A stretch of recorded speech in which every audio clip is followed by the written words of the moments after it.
Hello Gunners, welcome back. Balik lagi sama gue Vero di segmen berita Arsenal sepekan ini. Apa aja yang terjadi di seputar Arsenal sepekan ini, tentunya di luar pertandingan ya. Ini dua pertandingan semacam lebih ke bisa berupa statement-statement tentang pemain ataupun gosip transfer, walaupun mungkin belum bursa transfer dibuka. Kurang lebih seperti itulah yang hal-hal di luar pertandingan Arsenal lah ya khususnya.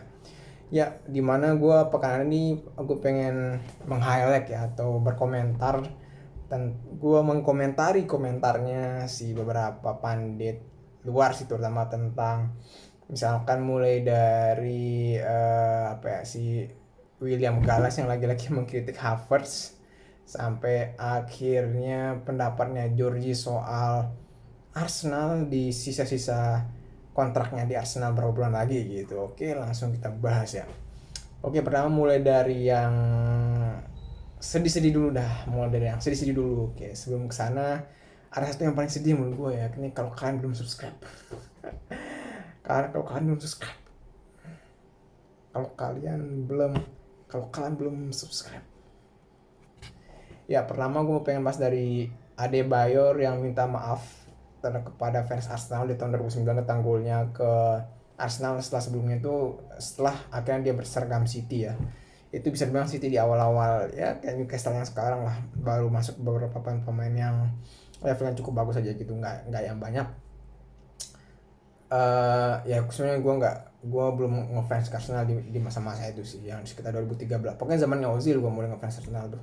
Ozil masuk gue ngefans itu aja simpelnya, tapi bukan karena Ozil gue ngefans Arsenal. Terus kemudian ada tentang statementnya Ramsdale tentang persaingannya dengan David Raya, dan juga bagaimana David Raya persaingannya sama Ramsdale. Yang menurut gue ini kan lagi cukup diaduk-aduk ya isu tentang Ramsdale Raya ini, apakah menimbulkan ketidakharmonisan, tapi mereka berdua mengkomentar tentang ya mereka cuma bersikap profesional aja sih kalau saling dukung satu sama lain gitu. Dan emang apa ya, uh, kadang jurnalis Inggris tuh ya gitulah, suka yang apa yang enggak dibikin ada gitu loh, paham lah ya. Dan gue juga pengen pro komentar soal kontraknya Ben White yang tersisa 3 tahun, kalau misalkan dia apa namanya tersisa 3 tahun kalau misalkan dihitung dari musim depan ya, bukan dari musim sekarang. Ada sampai 2028 dan pengen diperpanjang ya mungkin 2 tahun lah ya, pengen diperpanjang 2 tahun gitu, jadinya total 5 tahun nanti kalau udah diperpanjang. Ya gue seneng karena ini udah jadi kayak ya bisa dibilang kayak defensive fullback lah ya, karena Arteta di zaman di 2 tahun di musim kemarin sama musim sekarang tuh lima kayak sistem satu back defensif, satu back yang inverted, udah nggak lagi pakai zamannya fullback yang overlap balance pertahanan kayak Tomiyasu pun udah lebih sering sebagai ya saper sub, dan sekarang perannya lebih ke kayak Zini sekarang, malah bukannya kayak inverted kayak macam-macam apa, bukan yang overlap kayak zamannya dulu pertama kali masuk Arsenal. Terus kemudian uh, El Neni dia bilang, dia setelah diwawancara salah satu jurnalis di Inggris, dia bilang dia mau pensiun. Sekarang kan umurnya udah 31 ya, dan kemudian yang dia pengen pensiun katanya 5 tahun lagi di ya. Sebenarnya gue berharap dia bertahan di Arsenal bukan karena gue suka performanya, tapi lebih karena dia itu kayak lebih cheerleader. Kalau lu lihat di tipe-tipe leader tuh ada yang kayak ngayomi model Odegaard, ada yang modelnya tuh kayak apa namanya kayak ganas gitu kan, bukan ganas sih, kayak tegas gitu ya, kayak si Zaka gitu dulu di zaman Arsenal.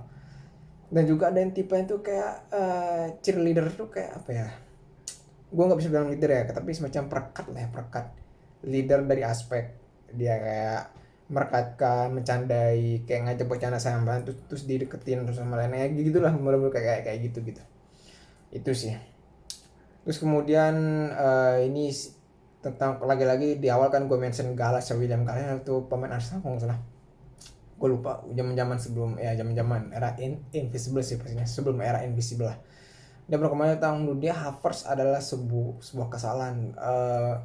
Gue ada setuju nggak setujunya, mungkin gue setujunya lebih karena emang gue dari awalnya heran ya kok Arsenal pengen beli Havertz itu, ketika ada mungkin kalau misalkan mau nyari gelandang kreatif masih ada ketika itu mungkin Daichi Kamada atau mungkin apa namanya si Julian Brand dari Dortmund, siapa lagi lah yang ada kayak apa sih namanya, mungkin si Napoli itu Zielinski, macem lah ya, kayak ada lah istilah opsinya, enggak walaupun mungkin bukan yang top tapi ada lah ya, daripada lu maksa beli siapa namanya si Havertz 60 juta. Sampai sekarang gue masih juga bingung, dia sebenarnya lebih diposisikan sebagai nomor 9, sesekali dia kadang masuk sebagai nomor 9 false nine, tapi dia lebih sering emang main di posisinya Zaka, dan emang dia kurang, bisa dibilang kurang energik jika dibanding Rice maupun Zaka pas dulu masih ada di Arsenal ya.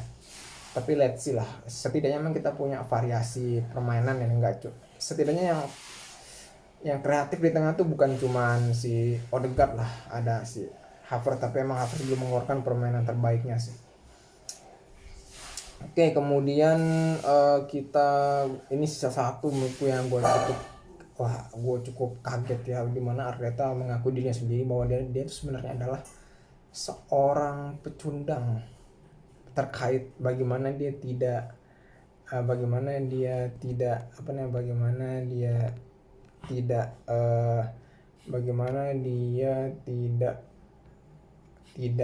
tidak bisa menjuarai bersama Arsenal di musim lalu ya.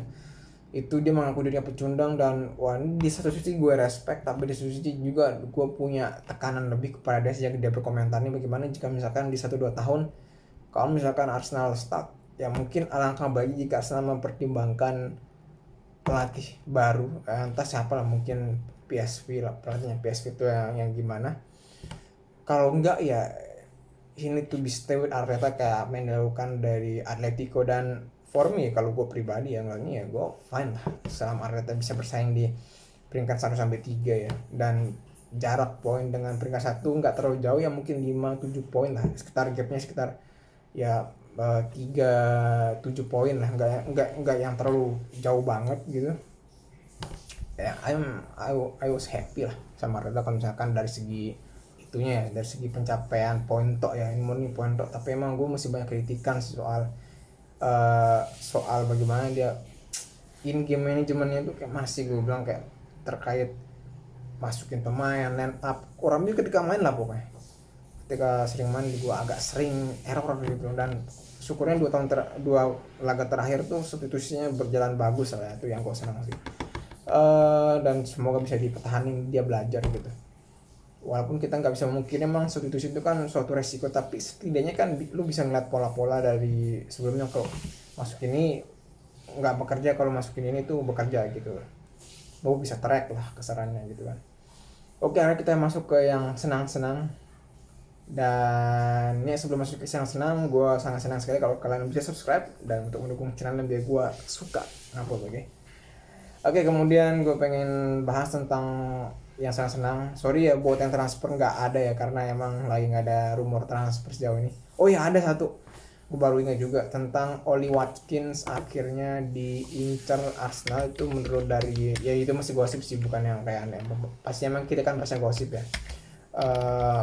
Diincar di musim Januari. Gue cukup kaget sih, karena ya gue senang Watkins, satu mungkin striker yang gue harap dia ke klub besar juga termasuk Arsenal, tapi lebih sebagai pelapis bukan sebagai pemain utama. Kalian kalaupun dia ke Arsenal, dia sebenarnya nggak terlalu bakal banyak ngasih variasi ya. Ingat dari segi variasi nggak terlalu nama, karena mirip striker kayak Gapsus lah, yang pendek, lincah gitu, cukup skillful juga dia kayak Gapsus, tapi memang Gapsus lebih sedikit skillful dan bekerja keras, tapi masih lebih kerasan pekerja keras Gapsus.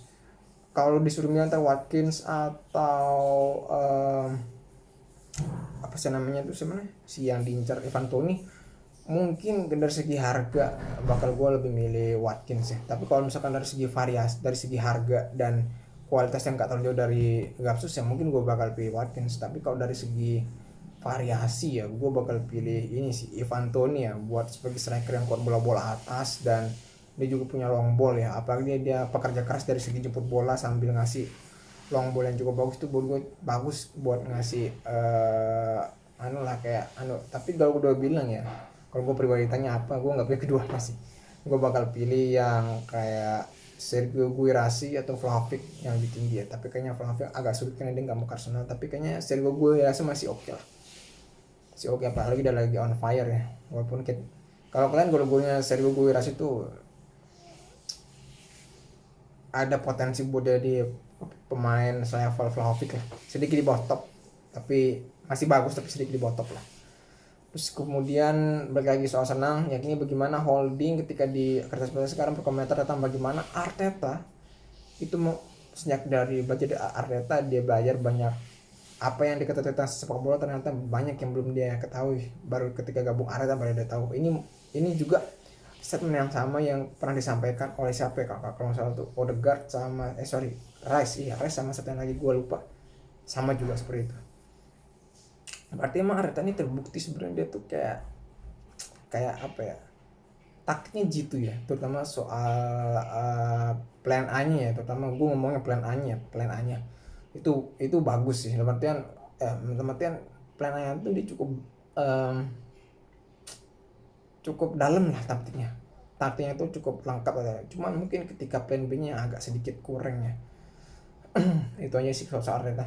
Dan bagaimana kok komentarnya Jorgi ketika ditanya di mendekati tahun akhir kontraknya soal Arsenal adalah sebuah klub yang berbeda katanya. Yang berbeda yang dimana itu semua pemain itu rendah hati, pengen belajar, pengen ketika kalah nggak saling nyalahin tapi saling saling merenung bareng. Wah ini sih emang jujurnya gue suka, ini satu hal yang paling gue sukai kalau sejarah datang, berusaha mengembalikan dan mempertahankan apa yang baik di Wenger dulu dipertahankan dan memperbagus dari segi di luar permainannya, misalnya di luar game dia bagus sekali. Ini gue suka dari Arteta, walaupun kadang pembelian pemainnya beberapa gue bilang gak banyak, walaupun ada satu pandit yang kayaknya agak haters gitu lah, agak kurang senang dengan banyak pembelian Arteta, tapi banyak juga ya kok yang maksudnya enggak, cukup sedikit kok sebenarnya yang kurang bagus ya.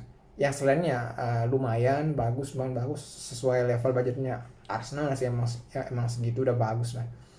Bagus dalam arti strategi transfernya untuk membeli pemain-pemain level lumayan sampai cukup bagus yang sesuai dengan budgetnya, dan ya gitulah. Kemudian bagaimana juga Arteta ya membangun hal di luar permainan pokoknya. Itu aja sih yang gue suka dari Arteta. Oke, itu aja recap dari gue seputar komentar gosipnya apa yang ada di Arsenal sepanjang pekan ke-3 di bulan Oktober 2023 ini. Oke, see you in the next preview Chelsea kayaknya.